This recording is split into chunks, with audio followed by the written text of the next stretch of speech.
If you're like me, then the first class of Psych 371, you came in feeling pretty confident because for the first few units you're only really talking about the theorists of memory. And as Psych undergrad students, we've dealt with theorists a ton. But then came Unit 3, and all of a sudden they started throwing all of these triggering words at you that made you feel alone and scared. If that's the case, then worry no more, because in this video I'm going to use a bunch of little anecdotes to help you understand what the proteins do in the generation stage of long-term potentiation. Before you can really engage with this video, you need to make sure you understand the basics of a neuron. You need to know what neurotransmitters are and what action potentials are. And you also need to know the basics of what long-term potentiation is. If you don't know any of those things, go and review them quickly and then come back to this video. The first step of long-term potentiation is generation. This begins with an inducing stimulus which causes the presynaptic neuron to release neurotransmitters from its vesicles. The neurotransmitter that we care the most about in this chapter is glutamate. Glutamate is a really cheerful dude who has drunk too much coffee and is so excited to get this LTP thing going. Let's call him an excitatory neurotransmitter. He is particularly awesome because he works like a key that opens NMDA receptors and AMPA receptors so that they can take in ions. NMDA and AMPA receptors are called ionotropic receptors, or ligand-gated receptors if you want to be really fancy about it. Once glutamate has bound to it, AMPA receptors can take in sodium ions, and NMDA receptors can take in both sodium and calcium ions. Calcium is super important to LTP. It does so many different things, as we will see later on in this video. The issue is that calcium can't always make it into the cell through the NMDA receptors. This is because there's a big fat magnesium blocking the way. Naturally, the cell needs to find a way to get rid of this magnesium that is blocking the NMDA receptors, so it employs a very clever strategy. The AMPA receptor takes in sodium, which is a positive ion. This depolarizes the cell and makes the inside of the cell more positive. And since magnesium is positive too, positive repels positive and the magnesium is pushed out. Because the big fat magnesium is no longer clogging the poor NMDA receptor, the receptor can go on and take in some of that yummy calcium. We will return in a moment to what calcium does. For now, though, let's jump ahead and think about what the bigger picture of LTP looks like. During LTP, the inducing stimulus creates a chain of events that make it so that two neurons can communicate more effectively at the synaptic level. There just happens to be a place where receptors are best suited to bind to neurotransmitters, a place called the postsynaptic density, also known as the PSD. This is an area at the end of the spine where there are tons of proteins all doing their own thing. So for the remainder of this video, we will talk about how to get all of those AMPA receptors to stay there a little longer to increase their communication between the presynaptic and postsynaptic neurons. Okay, so the first thing to know is that AMPA receptors don't just stay in one place. They are constantly traveling along the plasma membrane through a process called lateral diffusion.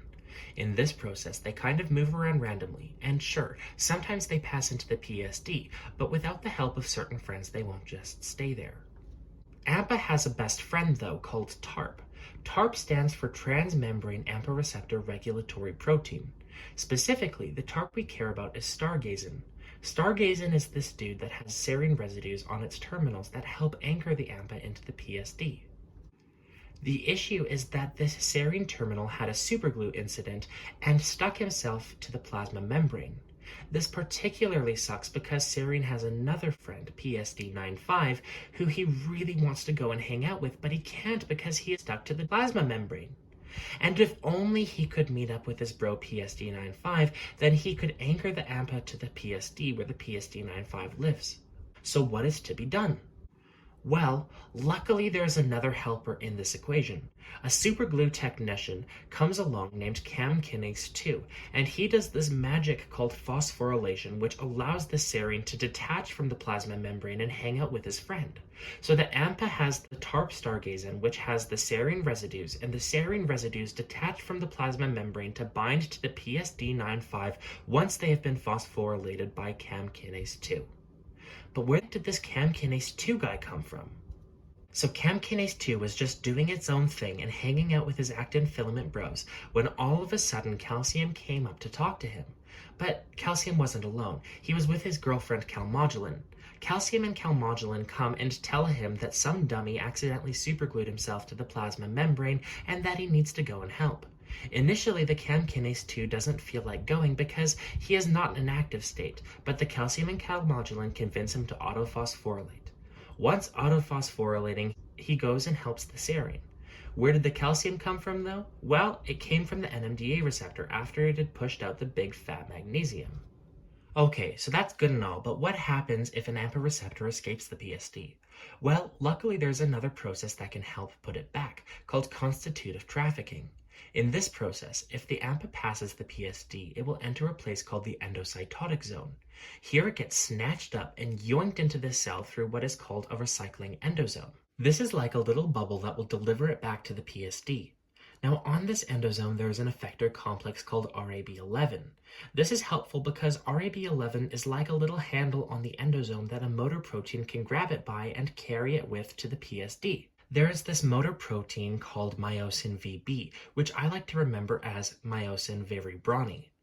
He is feeling a little down on himself and is all folded up in the fetal position, crying like a little baby when all of a sudden his friend Calcium comes along and cheers him up. Because he's feeling a little bit better from his friend Calcium, he unfolds and grabs onto the RAB11 handle. Then, the brawny myosin VB, with all of his strength, carries the recycling endosome with the AMPA receptor up to the PSD. To do this, myosin VB needs a ladder.